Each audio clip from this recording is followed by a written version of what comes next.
तुर्की दे capital Ankara तो मैं तुहाडे नाल मुखातब हाँ। ਇਹ ਤੁਸੀਂ ਇਸ ਟਾਈਮ ਵੇਖ ਰਹੇ ਹੋਵੋਗੇ ਕਿ 에ਅਰਪੋਰਟ ਦੇ ਉੱਤੇ ਖਲੋਤੇ ਆ ਤੇ 에ਅਰਪੋਰਟ ਦੇ ਉੱਤੇ ਤੁਹਾਂ ਸੋਚਣਾ ਵੀ ਬੱਸਾਂ ਕਿੱਥੋਂ ਆ ਗਈਆਂ। 에ਅਰਪੋਰਟ ਜਿੱਥੇ ਐਰੋਪਲੇਨ ਹੁੰਦੇ ਨੇ, ਜਹਾਜ਼ ਹੁੰਦੇ ਨੇ, ਉੱਥੇ ਬੱਸਾਂ ਦਾ ਕੀ ਕੰਮ ਹੈ। ਵੇਖੋ ਨਾ, ਉਹ ਤੋਂ 에ਅਰਪੋਰਟ ਸ਼ੁਰੂ ਹੁੰਦਾ ਤੇ ਇਹ ਸਾਰੀ ਬਿਲਡਿੰਗ ਜਿਹੜੀ ਹੈ, ਇਹ ਸਾਰੀ ਜਨਾਬੇ ਵਾਲੀ 에ਅਰਪੋਰਟ ਦੀ ਬਿਲਡਿੰਗ। ਅਸੀਂ ਖਲੋਤੇ ਆ ਤੀਸਰੀ ਮੰਜ਼ਲ ਤੇ, ਇਸ ਤੋਂ ਥੱਲੇ ਵੀ ਮੰਜ਼ਲ है। ਇਹ ਮਾਰੋ ना जरा कैमरा, ਇਹ ਜਿਹੜੀ दूसरी मंजिल है। एक इस तो थले जिथे पंप बने ने, वो तीसरी मंजिल। आराम ना भाओ भाई, आराम ना। तीसरी मंजिल जी सब तो थले वे फर्स्ट पोर्शन जिथे वो पंपां दियां मशीनां लगियां ने, वो थले कोचां सारियां खलोतियां। मैं जहाज इन्हां नूं आना पिया, जहाज खलोते। अनाउंसमेंट हो गई है कि फलाने शहर वास्ते जहाज रिड़न लगा यानी क्या जिन्हें खलोते ने समझो कि जहाज खलोते हैं। ये लारी अड्डा है बसां दा। अनकरा मेन कैपिटल तुर्की दा, ओदा ये लारी अड्डा है। ट्रिपल पोर्शन है और एडा साफ सुथरा, एडा शानदार।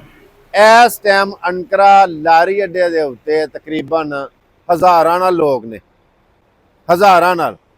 और अंदर बढ़न लगिया स्कैनिंग हुंदी है समान दी, यानी कि बैगां दी स्कैनिंग हुंदी है, चैकिंग हुंदी है। पुलिस अफिसर खलोते हुंदे ने, फिर उन्होंने अंदर लिखिया हुंदा सारा, जिवें एयरपोर्टां दे उत्ते फ्लैटां दे टाइम शेड्यूल लिखिया हुंदा ना, इस तरह मतलब लिखिया हुंदा। ਇਹ अनाउंसमेंट हुंदी पई,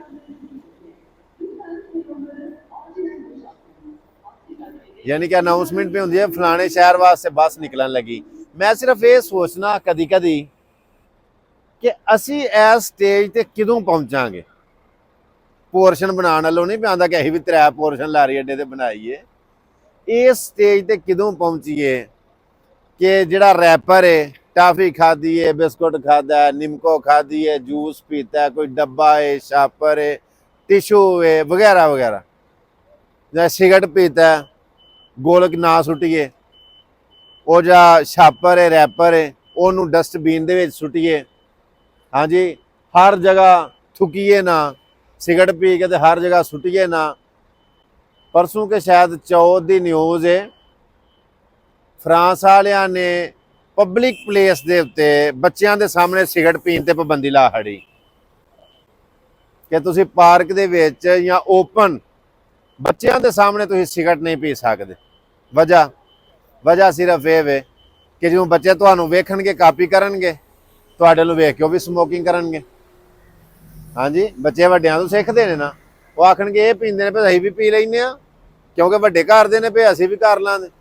यानी कि ये सफाई सुथराई डिसिपलिन सारा कुछ ये असां शुरू करना ते साडियां बच्चियां ने वेख के साडे नूं करना। जिवें एक एक कतरे दे नाल समुंदर बनदा, एक एक इट दे नाल दीवार बनदी, इस तरह एक एक फर्द दे नाल मुआशरा बनदा।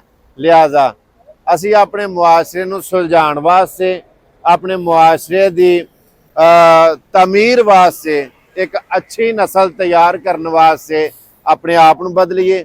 असी बदलांगे, मुआशरा बदलेगा, मुआशरा बदलेगा, नस्लां अगों बदलणगियां।